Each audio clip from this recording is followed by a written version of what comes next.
Hello, friends! This is People Are Interesting with Jan K. In each episode of this show, unique individuals share stories that take us on a ride across ideas and places, featuring crocodile attacks in Indonesia, escaping war-torn Lebanon, and shark protection schemes in Mauritania. This podcast takes you where you've never been before. Enjoy and thank you for joining the club.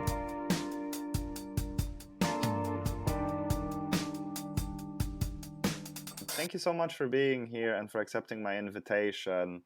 This is People Are Interesting, and today I'm hosting Ed, and we're going to be talking about your experiences, including your time in Vietnam during the war. Thank you so much for accepting the invitation. Sure, happy to do it. So let's just dive right into it, if you don't Sure, mind. sure. By a bit of a background, would you mind telling me a little bit about where you grew up, where you're from, and a bit of your backstory, so to say? Sure. I was born 2 years after the Second World War in 47 in Laguna Beach, California. Nice little beach town, little art colony, especially back in those days. It still is now, but it's a lot bigger. And my dad had a Pontiac dealership there. So moved after that dealership didn't really pan out. We moved up into the Whittier area, which is in Southern California, south of LA, for a couple of years. And then we bought a home up in a place called La Habra Heights, which is kind of a rural area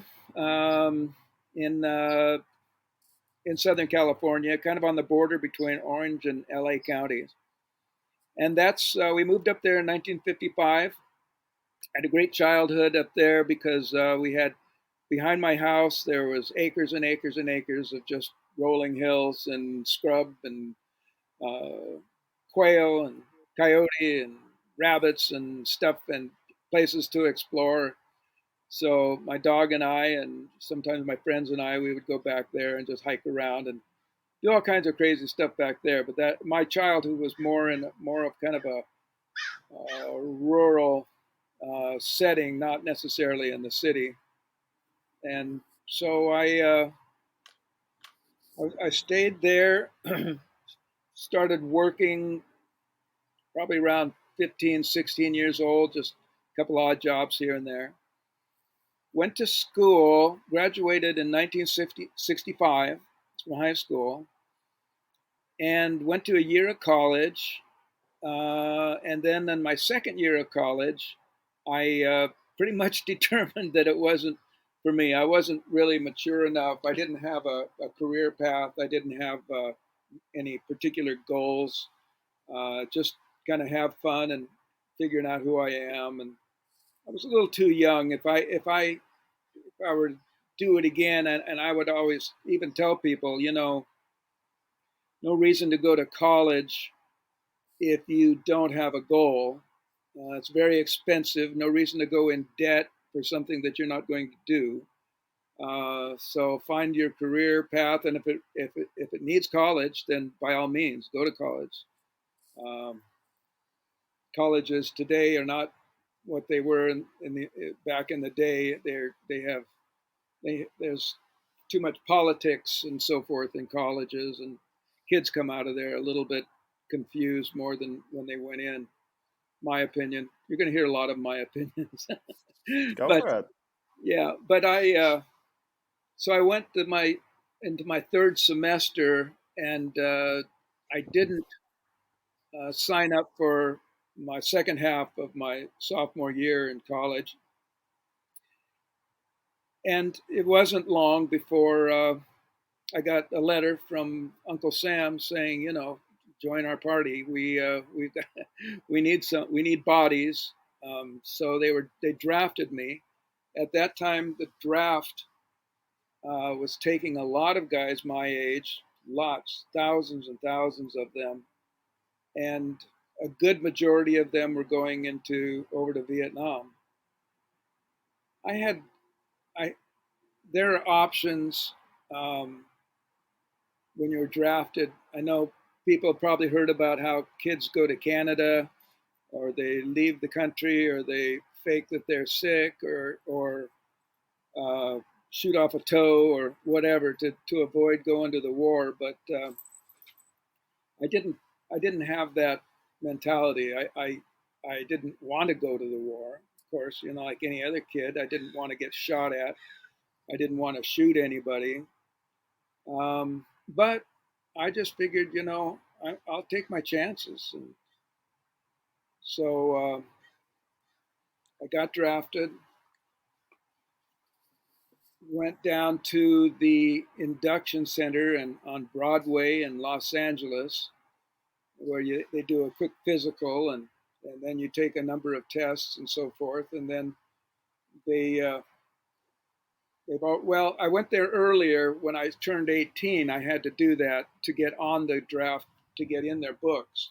But then when they drafted me, they just called me in and, of course, went through another physical and so forth. And then off I went, got on the bus and drove up north to Salinas, Fort Ord, where I went through my basic training. Basic training is 8 weeks of your general military training. You learn skills. You learn how to shoot. If you're good, and they're watching you all the time to see if you where you fit, and also to see if you have leadership qualities, um, problem with people, anything, things like that. They that's their job, is to not only train you but to also assess you. So we take a number of just before we go into basic, we take a number of tests, and the tests are general tests to tell you what your aptitudes are, where your talents lie. I took my tests, and apparently, and I didn't know until the end of basic. I didn't even know where I was going to go after that. I did pretty well mechanically, so I found out for my AIT, or my advanced individual training, it's another 8 weeks. I Mm-hmm. was going to go to Alabama. I went to Alabama to learn how to work on airplanes. Now, the airplanes that I worked on were interesting little planes. Too bad we don't have visuals. I could show you pictures and stuff. I should have sent you a whole bunch of pictures so you could see what I'm talking about. And you could do some kind of an in screen on screen. But the plane I worked on was called a O-1 Bird Dog. And the Bird Dogs was just a little Cessna, little two-seat, and with a stick controls, a little six-cylinder engine, like a little private plane, high wing. The guy in the pilot, and then behind him was a observer who Mm-hmm. was in the company I went with. They were all Marines. We worked with the Marines. So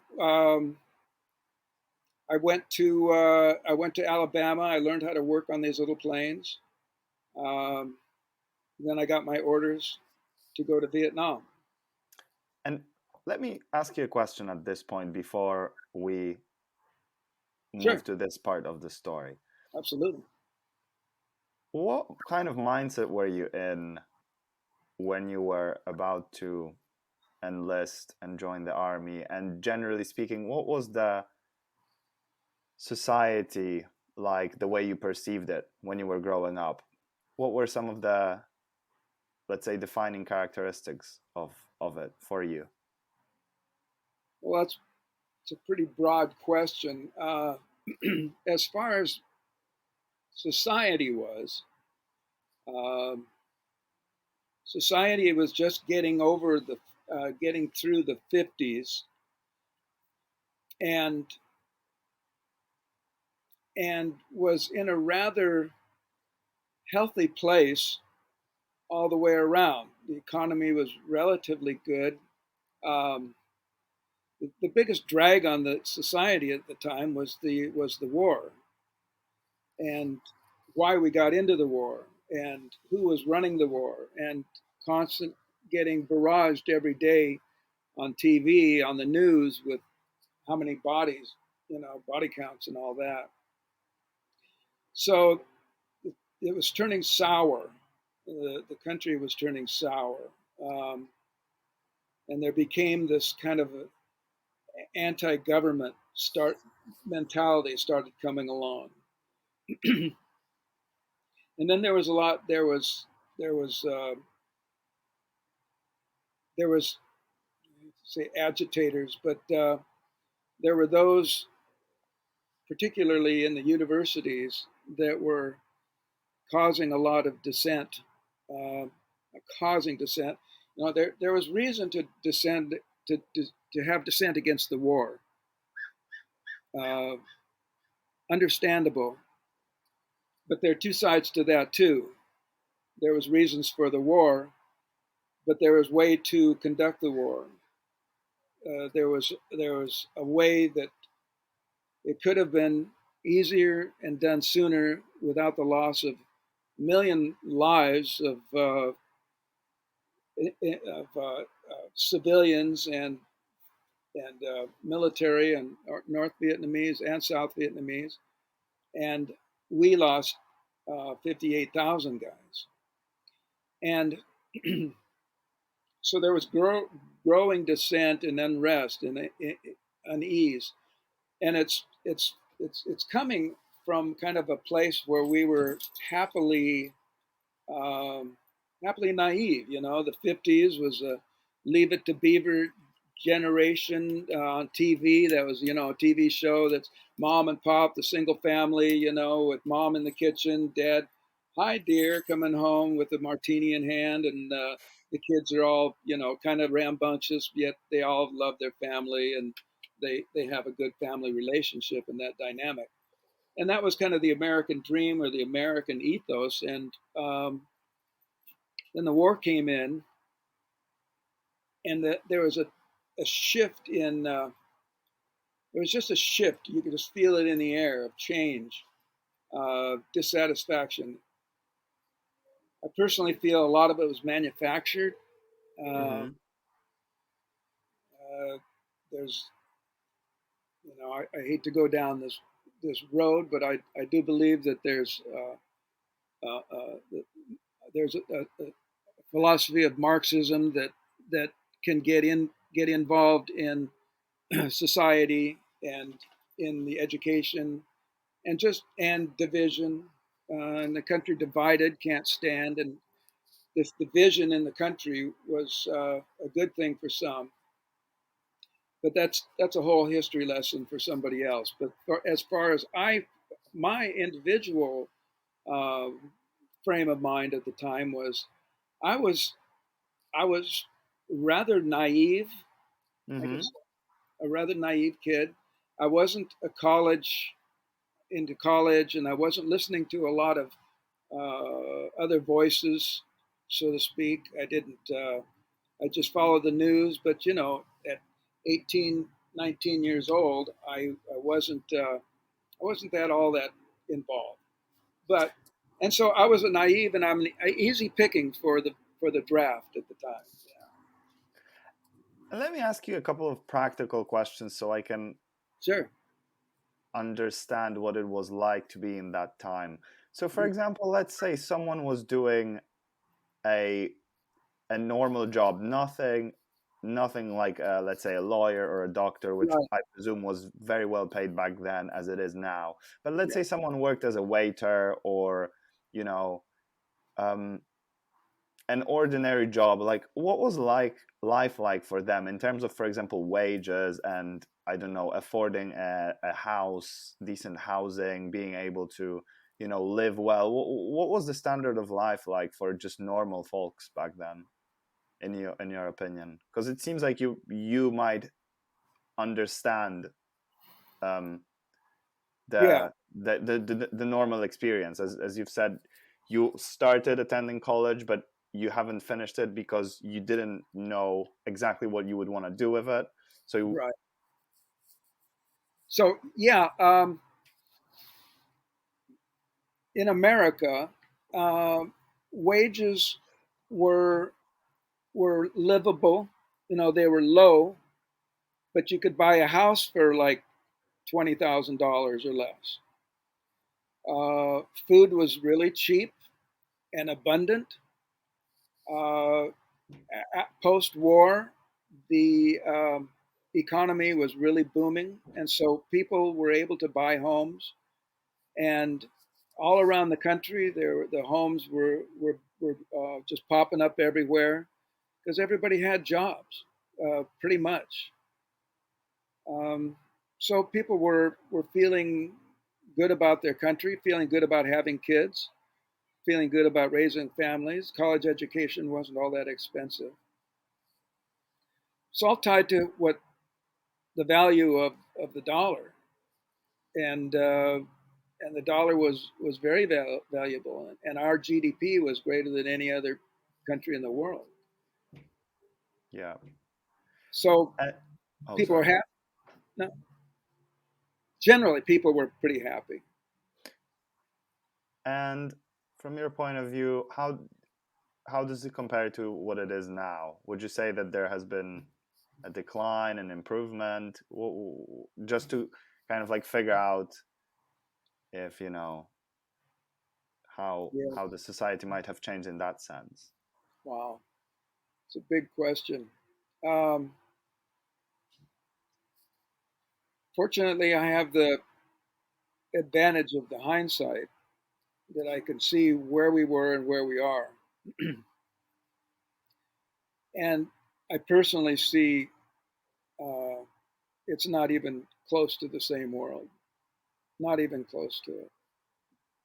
Um, Obviously, we're struggling financially, I think, because of a number of bad decisions politically. Um, the politics have become very divisive and, and, and hurtful. Uh, and that never really was. All the left, right, the Democrats, Republicans, they had their basic tenets and what they believed in, and they would work together amicably. So that is not the case anymore, and I think it's caused a malaise across the country. The people are they're just confused. They're they're sad. They're depressed. They don't know why. Um, and so much of it is tied to uh, I think a lot of it is tied to the information that we have available to us at the tip of our fingers. 14-year-old or 10 or 8 9-year-old kids didn't have access to this tremendous scourge of pornography, uh, and videos and so forth, that it's been proven that the mind gets imprinted with those things at a young age, and their lives are dysfunctional. They don't know how to treat the opposite sex. They don't know. They're confused about that. They don't know how to conduct themselves. But I mean, but that point, arguably, you had a lot of pathological behaviors across the time back in the day as well. Surely you could say that the problems are different than they were back in the day. Hmm. But what I'm just trying to figure out is whether, in your opinion, the kind of like the building blocks of the society, like having a decent job without having to, be in the top 1% of the society, let's say, just being able to live okay, where are those things kind of like still here, uh, in comparison to how you remember it when you were younger, or if you feel like it's not really there anymore. And the reason why I'm trying to figure it out is because I would imagine that deciding to go to war in a different country, that's like a pretty significant decision. So just trying to understand the context for that, that's Yeah. quite interesting for me. Well, I think the context of it is love of country, and that's why we would always go to the war. First, we didn't want to get into these wars, but then when we get attacked personally, we'd get into them. Um, So there was a sense of patriotism in the country that was really prevalent, uh, and it does seem like that's kind of cut the country in half. It seems like there's half of the country now that have that same kind of zeal, patriotic zeal. I didn't have I had a patriotic zeal in the sense that I would be willing to die for my country. Um, Hmm. Even though I was in a foreign land, the the belief was that this scourge of communism was moving across the world, and at some point somebody had to put a stop to it, and that was what we believed. And if you believe it enough, you go and die for it. Um, yeah, and so I don't think that there's that sense, and I think this today people are not feeling as proud of their country as they used to. Um, Hmm. there's a number of reasons for that, but I, we wouldn't we wouldn't do that again. And they, you know, we when we got into the first Iraq War, it was like, well, this is a the idea is to go in and win the war and get out, not some protracted thing. But then we got Mm. into Afghanistan, and it went on 25 years or what it was, whatever it was. Yeah. And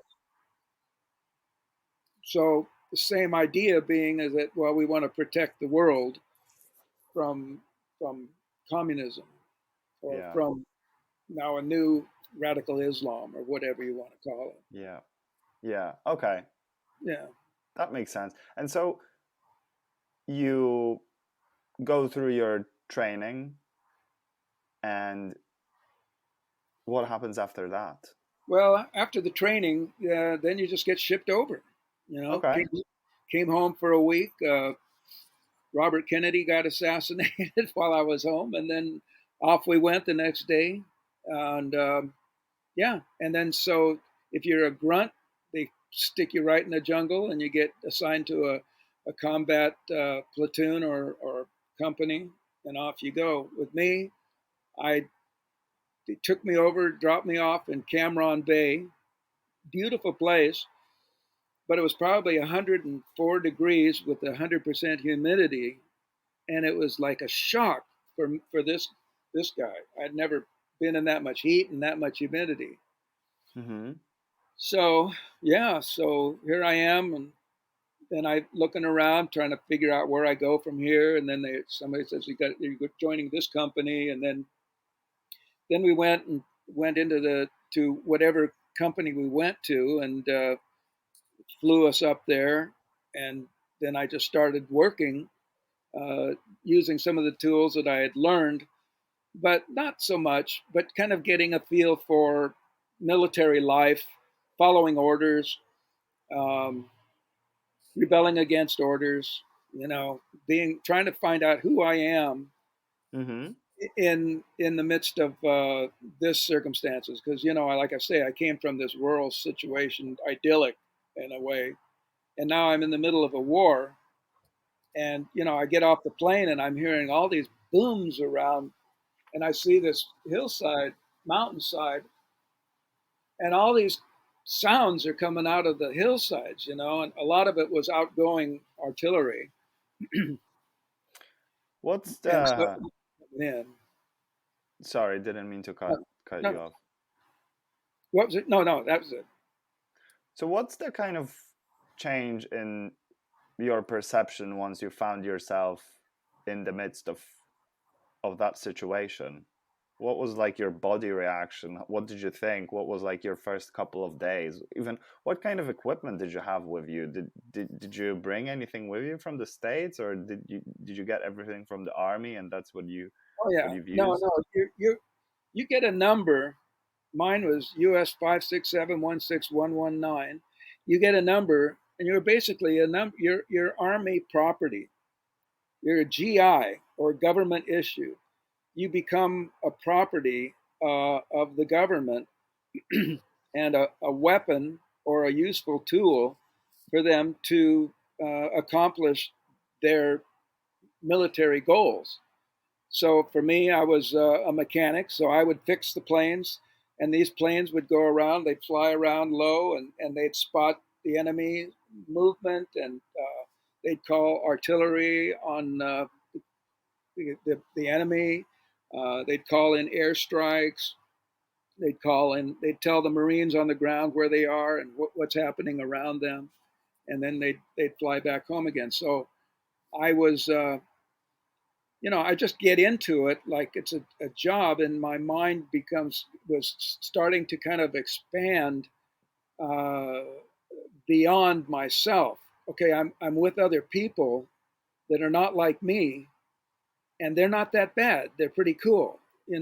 Met some great black guys and Southern boys, and hear their stories, and realizing, wow, there's a big world out there, and these people are great. There's some jerks, and you deal with them, and you learn how to handle yourself. You learn how to adapt and move on, not take things too personally, um, and basically make the best of a bad situation.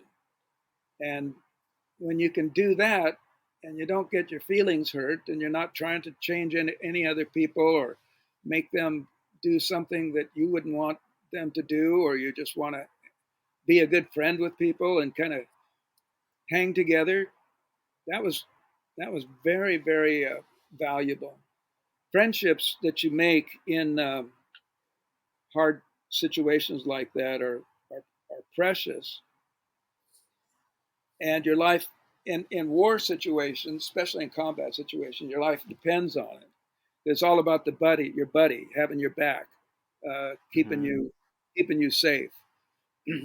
Well, not such an intense situation, but uh, that's the way it is. You link up with somebody and you bare your soul, because you don't have your car to impress them with, you don't have your money to show off with, you don't have a job that you can impress them with, or cars and all that. So they Mm-hmm. you just everything is reduced to its least common denominator, and that's who you are as a person. And are you a friend? Are you a jerk? Are you a liar? Those things show up. It's just kind of a microcosm of a whole nother world. What did you learn about the human character and human nature through that experience?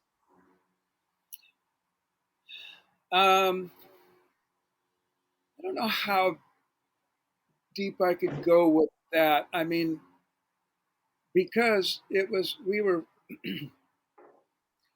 kind of formed by in a similar situation, so we all dealt with it in the ways that you do in the military. How, let's see, it's the best way to human human nature. I guess I think that if it was in a more intense, I think the more intense the situation is, the more human nature becomes more raw and on your sleeve and readable. These guys that are out there fighting for their lives, and the guy that will run out on a rice paddy and grab his buddy who just had his leg shot off, and pull him back in, and the guys that will lay down their lives for their friends. That's where you see real character. Or you see the guy that cries and he runs behind the tree and he risks everybody's life. And you see that character too, or lack of. So I think the more intense the personal uh, scenario that you find yourself in is the most revealing to what your character is. But in general, I found that overall it was just a wonderful group of guys. They were all guys trying to get through it, like me. Um, some were heroes. Most were just guys like us that were just trying to get it done, put their 12 months in, and go home to their family. Mm-hmm. Yeah. I don't know if that Okay. answers your question or not, but No, I think that might seem like, it's obvious to you, but it's not obvious to me. Um, because I've never been in a situation like that. So thank you for explaining that. And something that I find quite interesting, and I would like to learn about that from you, your uh-huh. thoughts on that would be, what were some of the more important lessons you've learned through this experience? And generally speaking, during your youth, and how did you apply them or keep applying them in your daily life? I learned that I'm strong enough and able enough to figure life out, figure figure stuff out, and solve it along the way. And I didn't don't always need to call on somebody else to do it. That was good for me at the time. It made me realize that yeah, I've got a brain, I've got uh, I've got abilities that are help me to survive in the world. Um, not and not necessarily the mechanical stuff, not that stuff. It's the stuff inside the heart, of what you're made of. And so it was good in the sense that I could I could rely on kind of the gifts that God has given me. That in the natural sense. Now, when I got out, my whole paradigm changed, and so I had grown up physically, literally physically, put on weight, kind of became more of a man. But emotionally, I grew up because I was in hard situations and I survived them. And but I didn't have like a spiritual foundation that came about a month after I got home, and that was a pillar in my life that kind of completed my journey, and Mm-hmm. it kind of launched me into a whole new journey, which has been for the last 60 years, which has been the best part of the whole journey. Now I can go into that if you want, and I'd be happy to. Um, if you want me to tell you that part of the story, it isn't necessarily army related, but life.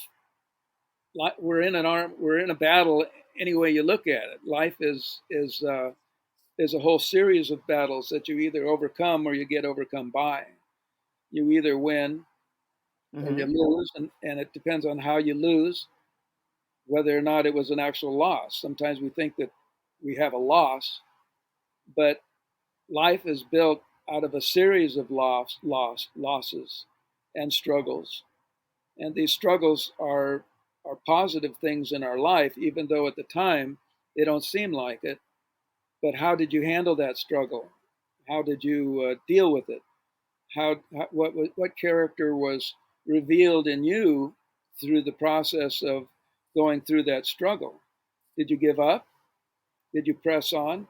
Did you try to find a solution for it during the process of it? Were you kind to others?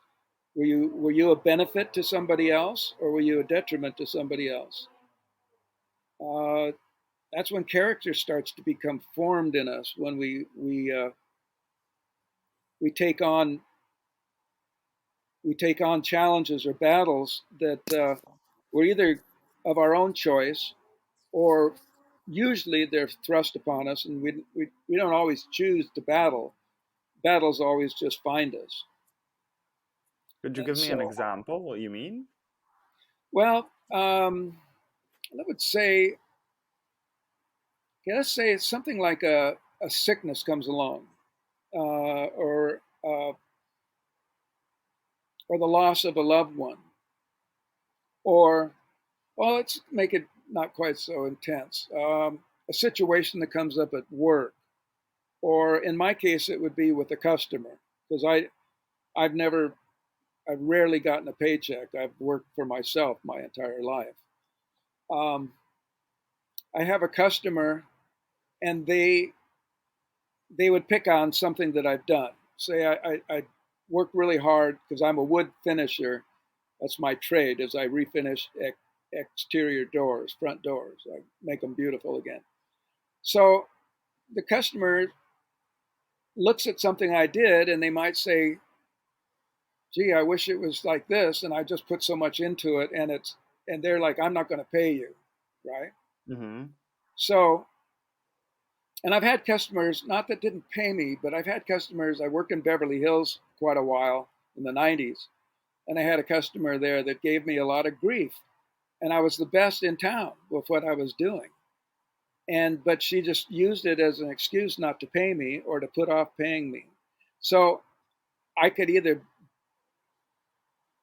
burn her house down, or, or I could get really vindictive, or I could look at it like, you know what? I probably could have done a little bit better job and put a little bit more time into it. So that in a sense was a battle that I had with another person that could have gone one way or the other. I could have turned that person into an enemy, or I could have Mm-hmm. turned that person into somebody that loves me and recognizes my talent and will recommend me for the rest of their lives. Those kinds of things, or if you have a death in the family, are you, or are you, not death, accidents, hard things that happen in the family. How do you process these things? Are you the kind that's going to uh, help other people?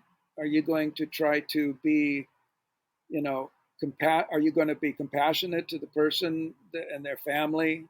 Are you going to share food with them? Are you going to go beyond your comfort zone and care for them? Um, you can probably look at situations that have arisen in your life where you could say, well, did I handle that right? Did I handle it properly?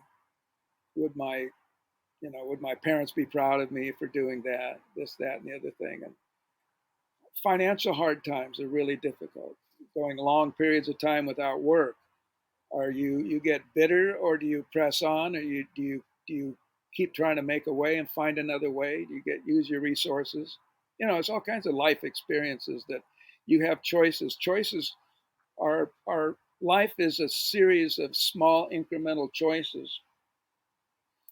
And I look at it like, and I don't know if you've ever heard this analogy, but if you look at a freighter that goes across the country, right? I mean, across the ocean, they're going along and they've got a compass heading, and if you vary from that, if you vary from it 1 degree, you make a decision, you get distracted, and you turn the compass just maybe a half a degree. You could wind up in Alaska instead of Hawaii Mm-hmm. because it's the long journey. Yep. So the choices that you made today are the ones that are going to affect you down the road. So it's so important that we make the decisions and choices today that are going to be beneficial and good for you and good for people around you. Yeah. I love that. And actually, that leads me on to my other question, which I would like to ask. In hindsight, what do you wish you knew at the age of 25?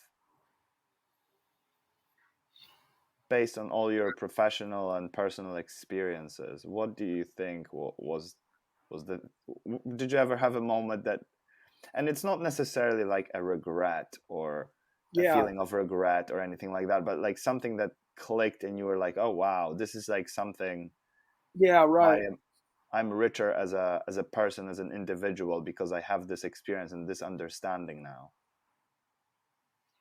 Yeah, that's a good question. I think if I were there's a lot of things that if I knew then that I know now, if I knew then, I would have been different. But that has to do with like opportunities to make money, I'd buy Apple stock, or something like that. But what you're saying is that uh, is how would I be? What would I do different if I knew one thing about the future? And I think I would be less if I knew. If the biggest thing is in if I knew that God was able to take care of all of my needs if I completely trust my life to Him. In earlier years, I wouldn't have sweat out as much as I did, and I probably wouldn't have gotten into the stuff that I got into. Um, but I think to a certain degree, you have to go through some of that stuff. Um, but the God factor in my life, knowing now what I didn't know then, is tremendous. Um, it's huge. So if I'd known Him earlier, that would have made a big difference in my life. But on the more of the natural plane, I think if I knew that things generally have a way of working out uh, by making small incremental good decisions, I wouldn't be stressed as much. I would just enjoy my life. Uh, I would do all the things that I should be doing, the right stuff, the good stuff, and let time uh, build my character and the person that I can be that'll be able to handle the situations as I get older. So, not to really panic about your younger years because you do have time. I mean, it seems it seems crazy because I say you have time, and it seems like I'm 75, and it seems like it was just yesterday that I had my first daughter, and she's 47 now. So you don't really have time, but you do have the benefit of the opportunity to make good good choices. And now I know that those things tend to work themselves out if Mm-hmm. you make good choices all along the way. And I think that that's probably the biggest thing, to not fear about today, but do what's right today. And then tomorrow is another day to do the same thing. And then there's another day, and then another, and eventually it's a year. And that year was a year of good choices. And then when you're in your 40s, 50s, 60s or something, you're grateful that you made the decisions that you did. But that's the hindsight, the benefit, that it's beneficial to have when you get old. Mm-hmm. And there's probably other things too. Well, this was rather amazing, actually. What a great piece of, not even advice, but just it's great to hear from someone who's, let's say, older than me. You're almost 3 times older than myself, right? And when you're saying, essentially, what I understood you to be saying is, um, don't sweat it too much, don't worry too much, just be a good person day after day, and try to make sensible decisions, and things will work out. So Yeah, I like do that. things for do things for others. The problem with this, particularly with what's going on today, is everybody is so self-centered. Mm-hmm. So, and I think that's why everybody's so friggin' bummed out. Because when Mm-hmm. you look at yourself, we are not gods. Um, we are not all powerful, but we are able to make, like I say, good choices and good decisions. But if we concentrate on ourselves, and like that's what the influences of today are, is so narcissistic, Mm-hmm. that leads to uh, such depression because that you don't have the answer at your fingertips. You don't know. Time will teach you in hindsight, God will teach you today if you're willing to listen to him and sit down and spend time with him and read the Bible. Actually, there's some amazing wisdom in the Bible. Um, and those things will form your life. And what they'll tell you to do is they'll tell you to be good to other people. Jesus said that, the law and the commandments are all fulfilled in this, is to love your brother as yourself. You fulfilled the whole commandments is love. And if we can learn to love it, like Jesus said, the ultimate love is to love your enemies. Now that's a challenging thing, to love your enemies. And what does that even mean? You can't do it on your own. God is love, and him through you can love your enemies. Let me ask you this. So you are a religious man. You grew up religious, or you found religion later on in your life. Right. I, what does it mean to you to be religious? And Hmm. Hmm. Well, it's the number one pillar of my life. And let me make something very clear. There's a difference between religion and relationship. Religion is what everybody, the whole world is full of religion. I even think some philosophy is religion. I think that religion comes in all forms, from east to west, from Buddha to and they all tend to try to find God. They all have a picture of who God is, and think they have to do these different things to please him. But when you flip that scenario on its head, Christianity, or a relationship with Jesus, is not a religion; it's a relationship. So I don't feel that I'm religious.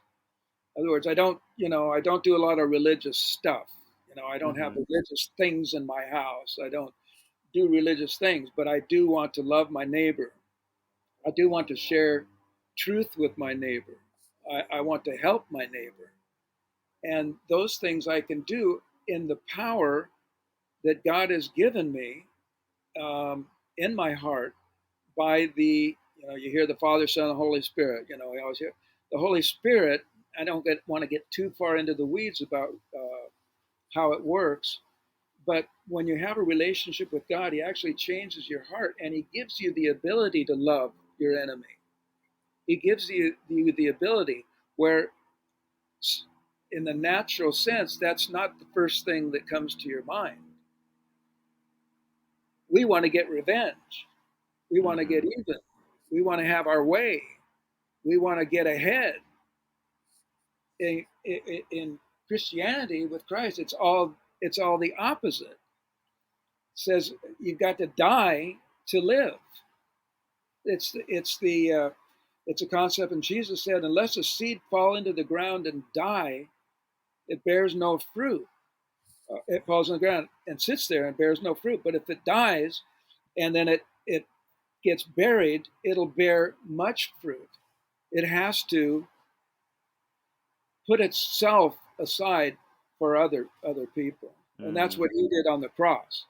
And so when you ask how that's religion has formed my life, mm-hmm, uh, it's foundational. I mean, I have a totally different worldview that doesn't center around me, but it centers around God and him using and working through me. Now, of course, there's always the stuff, I'd like to have this, or I'd like to have that, but those things, I don't want to have any of that stuff, to be honest with you. And that might come with age. Younger, maybe I did, but I never strive for any of it. I just want to love my wife. I love my kids. I want them to love me. I want them to just enjoy their time with me and not regret that grandpa's coming over and goofing around with them and stuff. Um, and there's nothing greater than that, to have. And I've got good friends that I love, that love me, and they like spending time with me. Um, so yeah, it's not like I just like some religions are, their family and everything is so based on it. They go to church every day and they wear different clothes and they have to say this and that and the other thing. No, my religion is based on my loving God, Him loving me, and Him loving the world through me and giving me wisdom. And that's what I want more than anything else is wisdom. Hmm. I mean, Speak I this. think this is a. Oh, sorry. No, go ahead. No, no, I didn't. I thought there was a full stop there. I Mhm. misread it because of the, because it's online essentially. Oh yeah, sorry. I know it's crazy. Yeah. So that's why it's foundational in my life is and that was why it was such an eye opener at 21 years old, 22 years old. My eyes were literally opened to say, "Oh, it's not all about me. It's not all about these things. It's about an eternal uh, perspective and an eternal reality that I didn't even know until I mean, I grew up my mom was Christian Science. And so I had a thought, a knowledge of what I thought of God was. But that religion is very, very, very flawed. And I can't even go off into that. And I threw it away at 18 years old, threw all religion away. And of course, I did my own things, started smoking pot and all this and that, doing all the stuff that all the kids, in the 60s did, and smoked a lot of it in Vietnam, even. That must have been fun. Yeah, that was wild. I had some wild times. The music in the 60s was awesome, no doubt. Well, what was your favorite, band or artist? Oh, What did you like to listen, or still like to listen? yeah, I still like. I loved a lot of the British bands, the Yardbirds, the Animals, the Rolling Stones. Mm, mm, Uh, you know, Creedence Clearwater over here, and yeah, there's just such Pink Floyd, the Moody Blues. Huge fan of the Moody Blues, always have been. Um, that not name so, doesn't ring a bell. huh? You That don't know one, the Moody Blues? that one doesn't ring a bell now. The other Oh, okay. ones definitely do. They're worth Um, looking into. I probably will. Actually, I have seen Rolling Stones live in Hyde Park this summer, Oh, which nice. might have been one of the last, chances to do it, really. I don't know. Cause It seems like they never quit. I saw them in 1966. wow, that's so wild. What was that like? What was it like? What was going on at the concert? Well, it was so funny at the concert. It was a Long Beach arena down in Long Beach, a little port city down here in Southern California, and the Birds. You know the band, the Birds, like Hey Mr. Tambourine Man and all that. Yeah. Anyway, Okay. the Birds, they were a brand new folk rock group that was up and coming too. They were part of the whole '60s music revolution. They opened for them, and the Stones had just had their first album out. Mm-hmm. And they did Little Red Rooster and I'm a King Bee and all these different ones. And Yep. here's the skinny little Mick Jagger, and I see him like way down there. I actually even took a 8 millimeter movie camera, and I recorded him, but then I lost the film. Wow. But it was so funny. I mean, the place wasn't even completely full, and a Wow. girl came around the back. It was in the round, and they cut off half of the stage, and so half of the theater was just empty seats. Mm-hmm. But behind the stage, they had a curtain hanging down, and some little gal, little groupie, ran around Mm. the back, got up behind the stage, up on the second level, and lowered herself down the curtain and dropped Whoa. dropped to the floor. And then ran over and she grabbed onto Mick Jagger, and hugging her, and the security had to come and pull her off. And I talked to her after the concert. She had a little cut on her and stuff. She's like, "Oh, No way. it's Mick." Yeah, and What was the crowd like? I had What it was the all on crowd film. Oh, um, like? the crowd was very enthusiastic, well mannered. I mean, they Mm-hmm. were good. No crazy stuff. Mm-hmm. But yeah, that was. I think that was my first major concert that I've seen. I've seen them, Van Morrison, when he was brand new, when he just came out with Gloria and Mystic Eyes and Here Comes the Night, and on the Zombies was another group I really loved, and Quicksilver Messenger Service. Mothers. I didn't wasn't too much into the Mothers of Invention. Um, Jefferson Airplane. All Yeah. those. Yeah, Wow. yeah. Have you been to their gig? I got a picture of a love-in at Griffith Park, and a love-in was where the kids go and they all get kind of stoned and so forth, and just hang out and listen to music. And Jefferson Airplane was playing.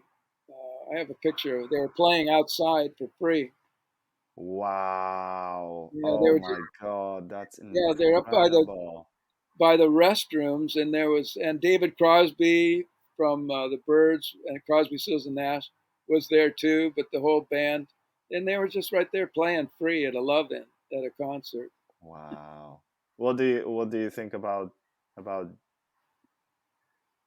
about what happened with Janis Joplin? Because she died quite young, right? Do I remember it right, or am I mixing it up?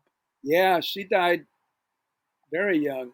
Uh, I think she was 27. I think Jimi Hendrix was 27. I think John Belushi Yeah. was 27, something like that. Died at Yeah. Hotel Marmont in Hollywood.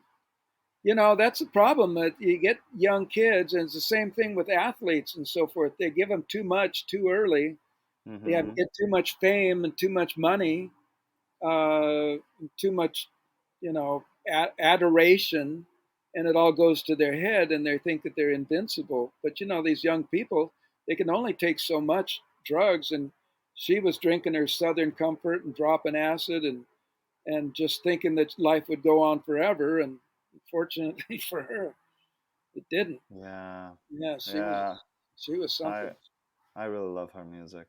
She has Yeah, such an incredible voice. There's just some, I don't know, oh like almost like a kind of urgency in the way she sings, you know, yeah, like she exactly. almost knew like she doesn't have that much Yeah. time, Does sadly. that piece of my heart? Phew, Oh my forget it. God, yeah. No, Lord. yeah, it's what an incredible music. Like wow, I'm so fortunate that I can talk to you and you've seen all those guys when they were just, you know, Yeah. Well, I up didn't. and coming basically, and to me they Oh, they are, won. you know, Yeah. She was with Big Brother and the holding company, wow. and yeah, Wow. they all the up and coming bands back then. It was so fun to watch, and then to watch when the British invasion came, and uh, then it was like Yeah. incredible, so fun. Yeah. So Wow. I learned how to play the bass. We had a little band. Since then, I've learned to play a harmonica. I play the blues. I like the blues, so I play it. Ooh, okay. I play the blues. Yeah, that's a lot of fun. Huh.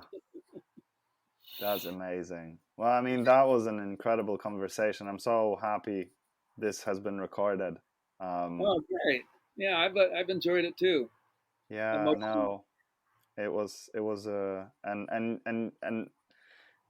I don't know. I feel like I've learned a lot from this conversation, both factually and just more like I would say just kind of like figuring life out, you know. It's Yeah, interesting. I think what do you actually, definitely a last question because we were almost sure. at 1 hour mark.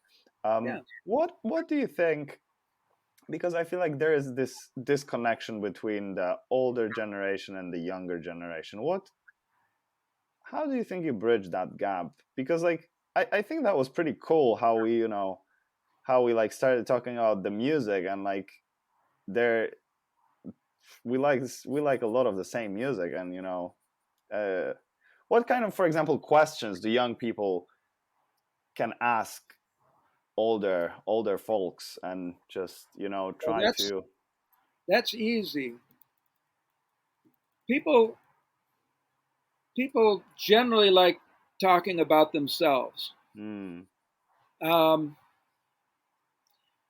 and they're always amazed at somebody. Like I'm amazed at you, uh, that you would be even interested in talking to somebody like me because it's rare. Most people are are are too self-absorbed to do that, and they're not really searching, um, because there's so many pseudo answers out there that people will gravitate to first rather than seeking old wisdom. Mm. But there's a value. I mean, the Asian culture and all of the more the European culture and the Jewish culture and so forth. They revere, in the Indian culture they revere their old people Oh yeah. because they hold inside them their history, and we need to learn history, or else we said unless we're doomed to repeat it. If we don't learn from it. So getting people, finding somebody that has wisdom, and a lot, and people are very happy to talk to young people if they're asked. I think they're normally intimidated by them. They're intimidated by their strength. They're intimidated by their speech, their quickness of speech. They're intimidated by their language, because we don't speak that language. I've Mm. I've learned it. I mean, I've not learned it because not like Japanese or something, but I try to stay as current as I can, even as an old guy, because Yeah. that's always been my nature. But I don't think you would ever have problems talking to somebody and asking them their story. I mean, you can go to an old folks' home, a rest home, and sit down and talk with people. And not everybody has the patience to do that, but if you do, you can learn a lot of stuff, a lot of good stuff. It's like Yeah. what you're doing is so good, and there's so many other people to talk to. I mean, I would like to see that gap bridged all the more because there are millions of us that still have something to say. I And know. I agree with you 100%, and I am gonna be, doing my little bit to capture those stories before they go, in yeah, some cases untold, because, there is a lot out there. I agree with you 100%. And I will take this opportunity to thank you again for, sparing some time to oh, chat to me. That was wonderful. Thank you very I've much. I've enjoyed it, Jan, and I appreciate that you would even honor me with doing this. It's an honor for me to speak to you, and I'd be Yeah. happy to do it anytime. And so would Ansel, my cat. Yeah.